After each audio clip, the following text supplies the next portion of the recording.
going to show you the square knot. You have filler threads and you have tire threads. These do the tying. Basically you're doing a square knot with filler threads in between. It's just the old regular right over left, left over right for a square knot, except in macrame you have filler threads. You can have one filler thread or you can have 100 filler threads. It doesn't matter. So what we're going to do is I have one that is orange, I have one that is blue so that you can see what I'm doing. Now what you do is you take your right thread. Always try and start on the same side when you're starting the square knots. Then you will always know where you are. You put your right thread under the filler thread, but don't pull it all the way through. You are forming a 4. Looks like a 4. You put it over the left thread. That left thread gets taken over the middle thread and through that 4 right there. And I have beads here. Your project would be here. You would have pins here, so you have a place to stop. That's why I've done this. And you pull tight. Then you do the opposite. You take the left thread, and it's easier when you have different colored threads, but normally you don't. You put it under the green one, put it over the blue one, and take that blue one or left one or right one and put it through that 4 and pull tight. Now that is a full square knot. Again, take your right thread, put it under the filler thread, put it over the left thread. Take your left thread, putting it over the green thread or the filler thread and through the loop. Pull tight. Now, reverse it.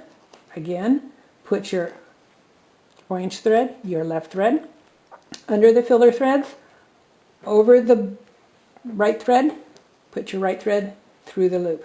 That is a second square knot. So it is under, over the fillers and through. Under, over, and through. Goes under, over the fillers and through. That's a square knot. You can see these starting up. Now you say, okay, my cat just did something, so I stopped. Where am I? I can't tell where I am. What do I do? So if you take your threads and just go like that, you can see that this one is coming upward. It tends to come up. This one has a loop over it. The one that doesn't have the loop, the one that comes up, is the next one to go under the fillers. And then you can start your square knots and not have a mistake. Okay, so that is a square knot.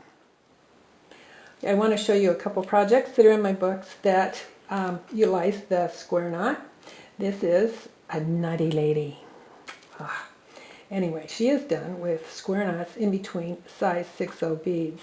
This is a beginner's project. It's a lot of fun, and it utilizes 6/0s, bugles, 11s, sleeves. You can do just about anything you want. You can use a face or a button for the head, a face bead, or a lampwork bead like I did. Another one. This is all done with square knots. This is a lampwork bead that is set off with beads that show off that's the whole idea of the bracelet, show off the lampwork bead. I've utilized 11/0s, 8/0s, 6/0s, and on the back you can see this is all square knots completely. Another one is this is the Shangri-La. It's in book 4, and so is this one, and actually so is this one. This is the Moonstruck necklace. This is all square knots. This is a little bit harder. These are both harder than this one, but once you learn the square knot, you can do all of these. It utilizes all kinds of different sizes of beads, as well as raindrops, squares, and its intention is to show off the lampwork bead with your beautiful macrame.